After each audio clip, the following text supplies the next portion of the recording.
தமிழக அரசியலில் அசுர பலத்துடன் புதிய ஆற்றல் உருவாகிக் கொண்டிருப்பதாக அண்ணாமலை தெரிவித்திருக்கிறார். அண்மை செய்தியாக பார்க்கிறோம்.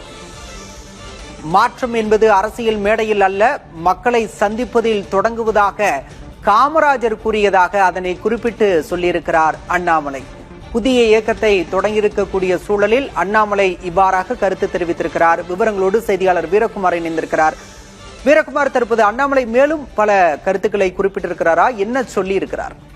பாலா, வீத லீடர்ஸ் என்ற இயக்கத்தை தொடங்கியிருக்கக்கூடிய அண்ணாமலை ஒரு தெளிவான அறிக்கை ஒன்றை தனது லிங்க்டின் பக்கத்தில் பகிர்ந்திருக்கிறார். அதில் 1963ஆம் ஆண்டு அக்டோபர் மாதம் தமிழ்நாட்டில் வலிமை மிக்க முதலமைச்சர்களில் ஒருவராக இருந்த காமராஜர் எவரும் எதிர்பார்க்காத ஒரு செயலை செய்தார். அவரது ஆதரவாளர்களோ எதிர்பார்ப்பாளர்களோ ஏன் பிரதமர் கூட அதை சிறிதும் எதிர்பார்க்கவில்லை. காமராஜர் அப்போது ராஜினாமா செய்தார். அவர் தோல்வியால் ராஜினாமா செய்யவில்லை, கட்டாயப்படுத்தப்பட்டதால் ராஜினாமா செய்யவில்லை.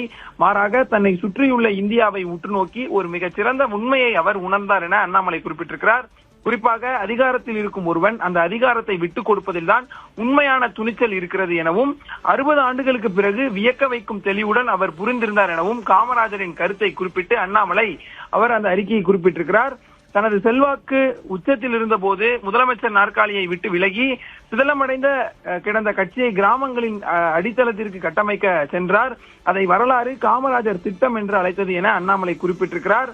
குறிப்பாக இன்று பாஜகவின் அடிப்படை உறுப்பினர் பொறுப்பிலிருந்து விலகும் இந்த நேரத்தில் அந்த அக்டோபர் இரவில் காமராஜரின் மனதில் ஓடிய அதே கேள்வி என்னையும் துரத்துகிறது என காமராஜரை குறிப்பிட்டு தான் பாஜகவில் இருந்து வெளியேறிய அந்த தருணத்தை குறிப்பிட்டிருக்கிறார். உன்னை உருவாக்கிய மண்ணிற்கு நீ என்ன கைமாறு செய்ய போகிறாய்? பாஜகவிற்கு நான் செய்ய வேண்டிய கடன் உள்ளது, அதை நான் ஒருபோதும் மறுக்க மாட்டேன் என அண்ணாமலை குறிப்பிட்டிருக்கிறார்.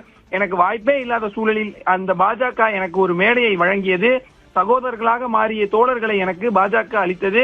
அரசியலில் வெற்றி பெறுவதை விட மக்களின் நம்பிக்கையை பெறுவதே உண்மையான பெருமை என்பதை பாஜக எனக்கு கற்றுக் கொடுத்தது என அண்ணாமலை குறிப்பிட்டிருக்கிறார். அதே போல தமிழ்நாடு மெதுவாகவும் உறுதியாகவும் பழைய கட்டமைப்பு முறைகளில் இருந்து விடுபட்டு வருகிறது எனவும் உன்னிப்பாக கவனித்தால் அந்த மாற்றத்தின் ஒளியை உணர முடியும் எனவும் குறிப்பிட்டிருக்கிறார். மிக முக்கியமாக பல தசாப்தங்களாக தமிழ்நாடு அரசியல் என்பது பெரும் தலைவர்கள் ஆடிய நாடகமாகவே இருந்தது என குறிப்பிட்டிருக்கக்கூடிய அண்ணாமலை அவர்கள் வழங்கிய சலுகைகள் கேள்வி கேட்க முடியாத அவர்களது ஆளுமை என்ற அந்த காலம் இப்போது கடந்து விட்டது என குறிப்பிட்டிருக்கிறார்.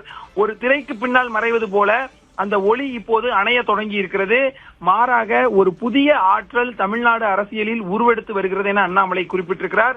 2017ஆம் ஆண்டு ஜனவரி